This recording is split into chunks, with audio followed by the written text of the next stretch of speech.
여러분, 혹시 잠들기 전 마지막으로 보는 거, 그리고 아침에 눈 뜨자마자 제일 먼저 확인하는 거, 스마트폰 아니신가요?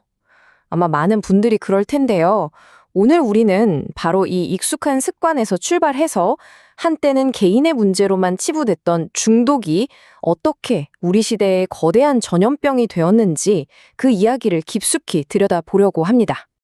자, 그래서 오늘은요, 이런 순서로 한번 이야기를 풀어가 보려고 합니다. 먼저 중독이라는 현상을 아주 깊이 들여다봤다가 다시 우리 사회 전체를 넓게 조망하는 그런 여정이 될 텐데요. 처음엔 중독이 어떻게 개인의 악덕에서 의학적인 질병으로 바뀌어 인식됐는지, 그리고 그 영향이 가족에게는 어떻게 미치는지 살펴볼 거고요. 이어서 디지털 시대가 낳은 새로운 중독의 얼굴과 그중에서도 가장 위험한 온라인 도박의 실태를 파헤쳐 보겠습니다. 그리고 마지막에는 이 모든 굴레를 끊고 새로운 가족의 각본을 쓸 수 있는 희망에 대해서도 이야기 나눠볼게요. 자, 그럼 첫 번째 이야기부터 시작해 볼까요? 중독을 바라보는 우리의 시선은 과연 언제부터 바뀌었을까요? 한때는 그저 의제가 약한 사람의 도덕적인 문제라고만 생각했잖아요. 그런데 어떻게 이게 뇌의 문제, 즉 치료가 필요한 의학적 질병으로 이해받게 됐는지 그 진단 기준의 변화부터 한번 따라가 보겠습니다. 바로 이 질문이 오늘 이야기 전체를 관통하는 가장 핵심적인 질문입니다. 중독, 이거 과연 개인의 의지가 약해서 생기는 도덕적인 실패일까요? 아니면 감기처럼 치료가 필요한 의학적인 질환일까요? 시대에 따라서 이 질문에 대한 사회의 답이 어떻게 달라져 왔는지 그 여정을 한번 같이 따라가 보시죠. 정신질환 진단 통계 편람, 우리가 보통 DSM이라고 부르는 이 기준의 변화를 보면요, 우리의 인식이 얼마나 극적으로 바뀌었는지 한눈에 알 수 있습니다. 불과 1952년만 해도 중독은 그냥 성격 결함 정도로 취급받았어요. 그런데 1980년에 아주 중요한 변화가 생기고요. 2013년에 이르러서는 마치 혈압처럼 경증부터 중증까지 심각도에 따라 나뉘는 하나의 스펙트럼 질환으로 완전히 자리 잡게 됩니다. 여기서 우리가 주목해야 할 지점은 바로 1980년 DSM-3의 등장입니다.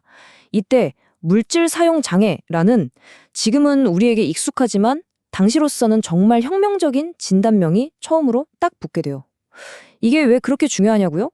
바로 이 순간부터 중독은 더 이상 개인의 의지나 도덕을 탓할 문제가 아니라 뇌와 신체에 명백한 영향을 미치는 의학적 장애로 공식 인정을 받은 겁니다. 치료의 영역으로 들어온 정말 결정적인 전환점이었던 거죠. 자, 이렇게 중독이 질병으로 인정받게 됐는데 그럼 이걸로 끝일까요? 절대 아니죠. 중독은 결코 한 사람만의 문제로 끝나지 않습니다.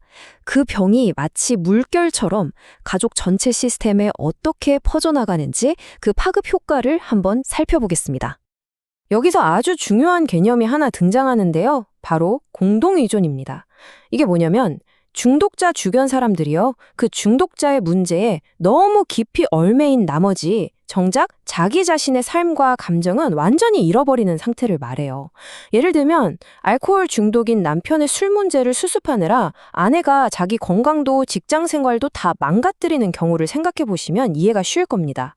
말 그대로 함께 병들어가는 거죠. 중독 가정에서 아이들은요, 살아남기 위해서 자기도 모르게 특정 역할을 맡게 됩니다. 그 첫 번째가 바로 가족 영웅이에요. 이 아이는 모든 면에서 완벽해지려고 애를 씁니다. 공부를 아주 잘하거나 운동으로 상을 타오죠. 마치 보세요, 우리 집은 아무 문제 없어요 라고 온몸으로 증명하려는 것처럼요. 가족의 자랑거리가 되지만 그 가면 뒤에는 실패에 대한 극심한 두려움과 엄청난 부담감을 혼자서 다 짊어지고 있습니다. 두 번째는 정반대 역할인 희생양입니다. 이 아이는 일부러 문제를 일으켜요. 학교에서 싸움을 하거나 나쁜 짓을 해서 문제아가 되죠. 그러면 신기하게도 온 가족의 관심이 중독 문제에서 벗어나서 이 아이에게로 확 쏠립니다. 모든 분노와 걱정을 혼자 다 받아내면서 역설적으로 가족의 진짜 고통을 잠시 잊게 만드는 그런 역할을 하는 셈입니다. 세 번째 역할은 잊혀진 아이입니다. 이 아이는 어떻게든 문제를 일으키지 않으려고 아예 자기 존재감을 지워버립니다. 방에 틀어박혀서 혼자 조용히 지내고 자기 감정이나 욕구는 절대 표현하지 않죠. 마치 가족이라는 혼돈 속에서 투명 인간이 되는 법을 터득한 것처럼요. 그리고 마지막 역할은 마스코트입니다. 이 아이는 집안의 귀염둥이, 분위기 메이커를 자처해요. 농담을 하고 재롱을 부리면서 꽁꽁 얼어붙은 집안 분위기를 어떻게든 풀어보려고 했습니다. 하지만 그 밝은 웃음 뒤에는 언제 터질지 모르는 시한폭탄 같은 상황에 대한 깊은 불안과 두려움이 숨겨져 있죠. 영웅, 희생양, 잊혀진 아이, 마스코트. 이 네 가지 역할 모두 아이들이 불안한 환경 속에서 어떻게든 살아남기 위한 정말 처절한 생존 전략인 셈입니다. 자, 지금까지는 개인과 가족이라는 좀 미시적인 관점에서 봤다면 이제 시야를 확 넓혀서 거시적인 차원으로 가보겠습니다. 우리가 살고 있는 바로 이 디지털 환경이 어떻게 완전히 새로운 형태의 중독을 만들어내고 있는지 그 새로운 국면을 한번 살펴보시죠. 이 사진 두 장이 모든 걸 말해주는 것 같아요. 왼쪽을 보세요. 예전에 필름 카메라 쓸 때 기억나시죠? 사진 한 장 찍고 친구한테 주려면 필름 맡기고 현상하고 인화하는 그런 물리적인 시간과 비용이 들었습니다. 한계가 명확했죠? 근데 지금 오른쪽은 어떤가요? 스마트폰으로 찍는 그 순간 탭 한 번으로 무한 복제, 무한 공유가 가능해집니다. 디지털 시대의 중독은 바로 이 한계의 소멸에서 시작됩니다. 이 연결의 속도는 정말이지 말 그대로 눈 깜짝할 사이였어요. 1960년대 군사 기술로 처음 시작된 인터넷이 1990년대 월드 와이드 웹으로 대중화되더니 2000년대 이후 스마트폰과 만나면서 문자 그대로 우리 손 안으로 들어와 버렸습니다.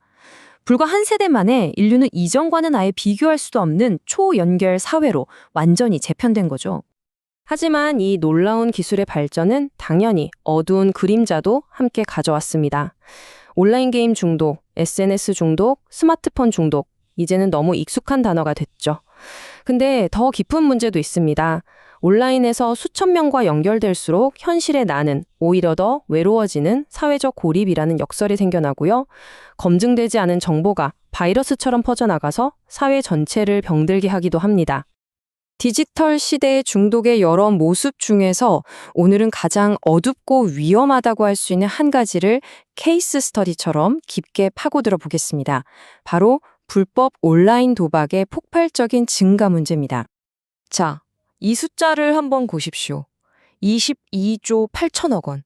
이게 감이 잘 안 오시죠? 우리나라 1년 국방 예산의 거의 절반에 달하는 돈입니다. 이게 바로 대한민국 불법 온라인 도박 시장의 추정 규모예요. 정말 충격적인 숫자죠. 이 어마어마한 규모 자체가 이 문제가 얼마나 우리 사회에 깊숙이 침투했는지 보여주는 겁니다. 그럼 사람들은 어떻게 도박에 빠지게 될까요? 이 도박 피라미드를 보면 그 과정이 한눈에 보입니다. 대부분의 사람들은 친구들이랑 가볍게 즐기는 맨 아래 사교 도박 수중에 머물러 있죠. 하지만 일부는 그 경계를 넘어서 조금씩 피라미드 위로 올라가게 되고 결국 자신의 삶을 파괴하는 맨 꼭대기 문제성 도박 단계에 이르게 됩니다. 근데 정말 무서운 건 이 피라미드를 오르는 경계선이 생각보다 훨씬 미끄럽고 허술하다는 사실입니다. 특히 요즘에는요. 아주 교묘하게 도박의 문턱을 낮추는 새로운 관문들이 너무 많아졌습니다. 술 마시면서 카드 게임을 즐기는 홀덤펍, 실제 딜러와 온라인으로 소통하는 라이브 카지노, 그리고 논란이 많은 게임 속 확률형 아이템까지.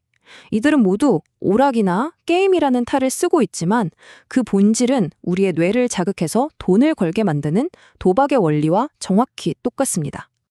자, 이렇게 게임부터 사회까지 정말 거대한 중독의 이야기를 따라왔는데요. 그럼 이대로 끝일까요? 이 깊게 뿌리내린 굴레를 끊어낼 방법은 없는 걸까요? 이제부터는 그 희망의 길, 치유와 회복에 대한 이야기를 해보겠습니다. 회복의 길에서 가장 중요한 열쇠, 바로 회복 탄력성입니다. 저는 이 말을 마음의 근력이라는 비유로 설명하는 걸 참 좋아하는데요. 우리가 운동으로 몸의 근육을 키우는 것처럼 마음에도 근력이 있다는 거죠. 역경이라는 무거운 무게를 만났을 때 그냥 깔려 뭉개지는 게 아니라 오히려 그걸 딛고 더 높이 튀어오르는 힘. 가장 희망적인 건 이게 특별한 사람만 타고나는 게 아니라 우리 모두 훈련을 통해 기를 수 있다는 점입니다. 그 마음의 근력을 키우는 구체적인 방법 중 하나가 바로 재양육이라는 개념이에요. 이게 뭐냐면 말 그대로 내가 나의 가장 좋은 부모가 되어서 나를 다시 키워주는 겁니다. 어린 시절에 살아남기 위해 만들었던 울면 안 돼라든지 착해야만 사랑받아 같은 낡은 규칙들을 찾아내서 성인이 된 지금의 시점에서 다시 들여다보는 거죠. 그리고 나는 사랑받을 충분한 가치가 있다처럼 새롭고 힘을 주는 메시지로 바꿔주는 과정입니다. 이 문장이 오늘 이야기의 모든 것을 관통하는 것 같습니다. 어린 시절 살아남기 위해 썼던 각본은 어른이 되어 삶을 꽃피우기 위해 필요한 각본이 아니다. 과거의 생존 전략이 더 이상 지금의 나에게는 유효하지 않을 수 있다는 것. 그리고 가장 중요한 것은 우리에게는 그 낡은 각본을 얼마든지 새로 쓸 힘이 있다는 사실을 깨닫는 겁니다. 오늘 분석을 마치면서 여러분께 이 질문 하나를 남기고 싶습니다. 당신의 삶을 오랫동안 지배해온 낡은 규칙은 무엇인가요? 그리고 만약 그 규칙을 단 하나 바꿀 수 있다면 어떤 새로운 규칙으로 바꾸고 싶으신가요? 이 질문에 대한 답을 찾는 것, 어쩌면 그것이 바로 회복을 향한 가장 중요한 첫걸음이 될 수 있습니다.